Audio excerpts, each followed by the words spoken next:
Kisah seorang pemuda yang mempunyai akhlak yang baik.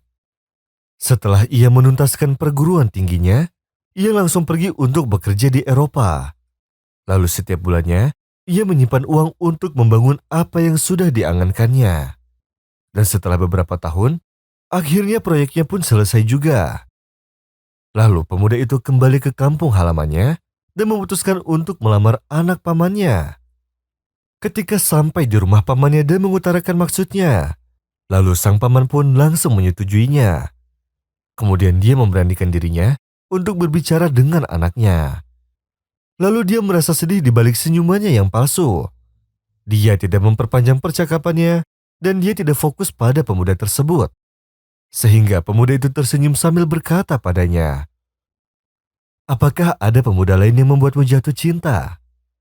Apakah itu benar?" Lalu wanita itu terkejut dengan pertanyaannya, lalu dia menundukkan kepalanya.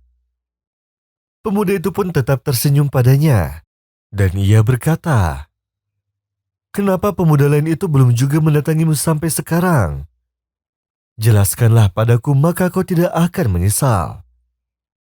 Lalu wanita itu merasa tenang kepada anak pamannya, yang terkenal dengan kejujurannya serta akhlaknya yang bagus. Lalu wanita itu pun berkata padanya, "Dia belum juga mendatangiku karena setelah dia selesai perguruan tingginya dia langsung mencari pekerjaan. Dan dia juga membiayai kebutuhan ibunya, dan dia juga tidak bisa lepas darinya karena dia mencintainya. Dan kami jarang bertemu karena faktor keterbatasan." Dan pada waktu itu pula lelaki itu meminta nomor kekasihnya, lalu dia berkata padanya, "Jika kau mengizinkan, akan aku jadikan dia sebagai pegawai di proyekku dengan gaji yang besar, dan dengan waktu yang singkat dia bisa melamarmu." Lalu wanita itu pun menangis karena merasa senang.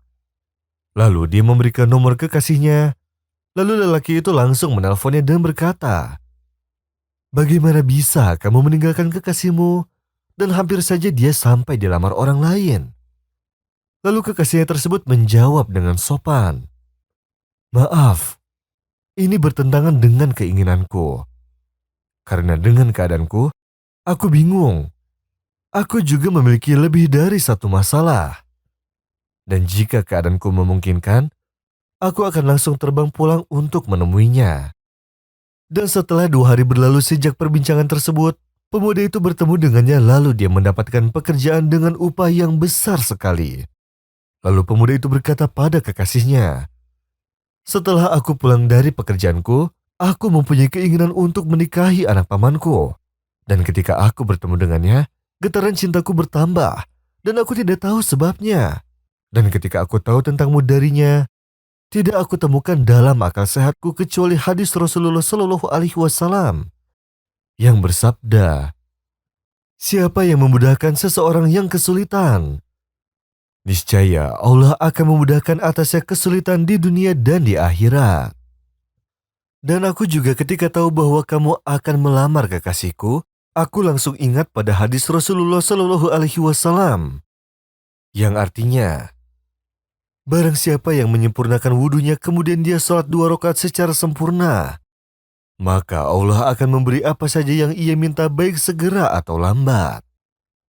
Lalu aku berdiri untuk wudhu dan sholat dan aku juga berdoa kepada Allah dengan tenang dan rasa ikhlas.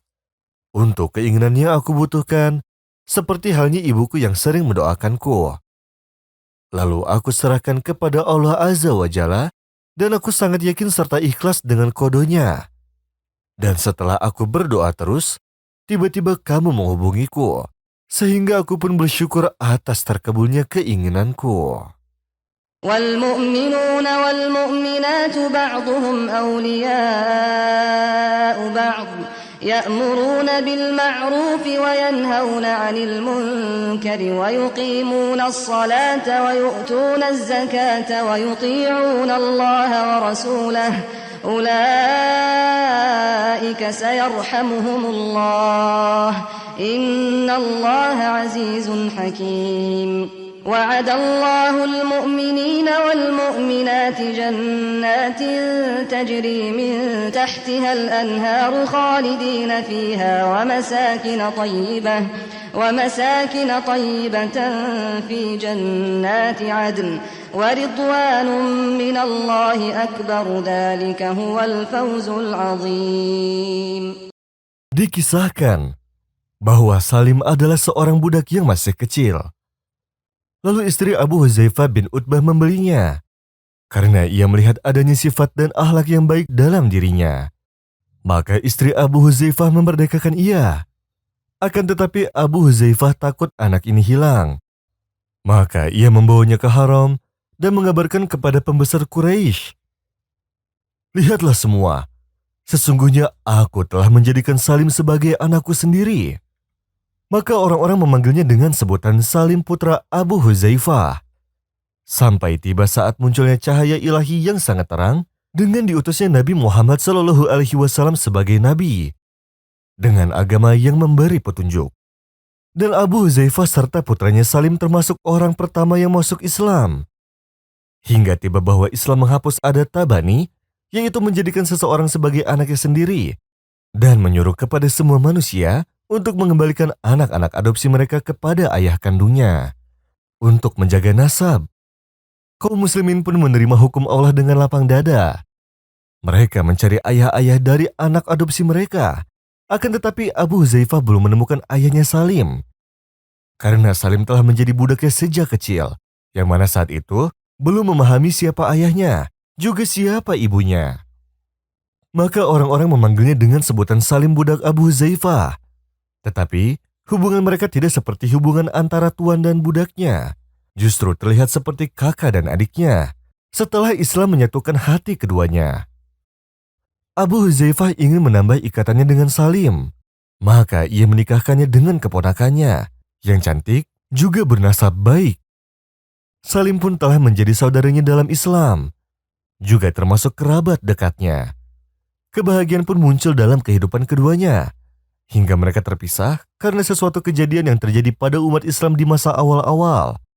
Abu Huzaifah telah pergi berhijrah ke Habasyah agar jauh dari keburukan kaum Quraisy.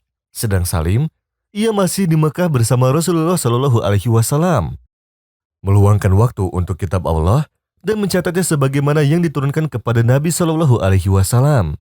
Juga membaca ayat-ayatnya dengan khusyuk dan pemahamannya. Hingga ia menjadi salah satu orang besar dalam pemegang Quran di zaman Nabi SAW. Ia menjadi orang yang keempat dari 4 orang yang diwasiatkan Rasulullah SAW untuk mengambil Quran darinya. Rasulullah SAW bersabda, "Mintalah dibacakan Quran dari 4 orang ini." Dari Abdullah bin Mas'ud, Salim budak Abu Huzaifah, Ubay bin Ka'ab, dan Mu'az bin Jabal. Para sahabat mengetahui akan derajat Salim dalam hafalan Qur'annya, serta pemahaman maknanya.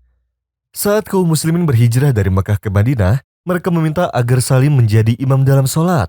Padahal saat itu ada Umar bin Khattab, juga para pembesar sahabat. Dan Salim pun terus menjadi imam hingga Rasulullah SAW tiba di Madinah. Dan Allah Maha Kuasa menyatukan Salim dan saudaranya seiman, Abu Huzaifah. Setelah hijrah, mereka berdua ikut menyertai perang Badar, saling bahu-membahu bersama Rasulullah SAW. Dan mereka berdua selalu ikut berjihad fisabilillah di bawah bendera Rasulullah SAW di setiap peperangan hingga Rasulullah SAW wafat. Saat kaum muslimin membaiat Abu Bakar untuk menjadi khalifah, orang-orang murtad bermunculan, juga pasukannya Musailamah al-Kadzab. Maka pecahlah perang Yamamah. Perang Yamamah adalah perang yang menakutkan. Kaum muslimin belum menemui perang yang lebih mengerikan dari perang itu. Kaum muslimin pun keluar untuk berperang. Juga Salim dan saudaranya Abu Huzaifah, yang mana keduanya menginginkan syahid di jalan Allah, juga menolong agamanya Allah. Mereka berdua pun memasuki perang mengerikan itu. Saat itu, Abu Huzaifah berteriak, "Wahai ahlu Quran, hiasilah Quran dengan amal-amal kalian." Sedang pedangnya terbang bak angin topan, melawan pasukan Musailamah al-Kadzab, hingga ia syahid di jalan Allah. Salim berkata pada dirinya, Seburuk-buruknya pembawa Quran adalah aku jika kaum muslimin terserang dari sisiku. Sedang pedangnya terbang di antara leher orang-orang murtad. Saat Salim sedang memainkan pedangnya di leher-leher orang murtad, tiba-tiba salah satu orang murtad menyerangnya dan memotong tangan kanannya, yang mana ia memegang bendera dengannya. Maka ia mengambil bendera dengan tangan kiri, hingga terpotong lagi tangan kirinya, sampai badannya diselimuti oleh luka yang menyebabkannya menjadi lemah. Ia pun jatuh ke tanah. Saat perang selesai, dengan kemenangan kaum muslimin dan terbunuhnya Musailamah Al-Kadzab, Khalid bin Walid mendekati Salim yang sedang di penghujung hayatnya. Salim berkata padanya, "Bagaimana keadaan kaum muslimin wahai Khalid?" Khalid menjawab, "Allah memberikannya kemenangan dan Musailamah Al-Kadzab telah terbunuh, serta pasukannya telah hancur." "Dan bagaimana kabar saudaraku Abu Huzaifah?" "Rohnya telah naik menuju penciptanya. Ia telah mati syahid. Baringkan aku di sampingnya. Dia sudah terbaring tepat di bawah kakimu." Salim pun memejamkan matanya seraya berkata, "Di sini kita bersama-sama hai Abu Huzaifah. Dan di sana pun kita akan bersama-sama. Insya Allah." محمد رسول الله والذين معه أشداء على الكفار رحماء بينهم تراهم ركعا سجدا يبتغون فضلا من الله ورضوانا سيماهم في وجوههم من أثر السجود ذلك مثلهم في التوراة ومثلهم في الإنجيل كزرع أخرج شطأه فآزره فاستغلظ فاستوى على سوقه يعجب الزراع ليغيظ بهم الكفار وعد الله الذين آمنوا وعملوا الصالحات منهم مغفرة وأجرا عظيما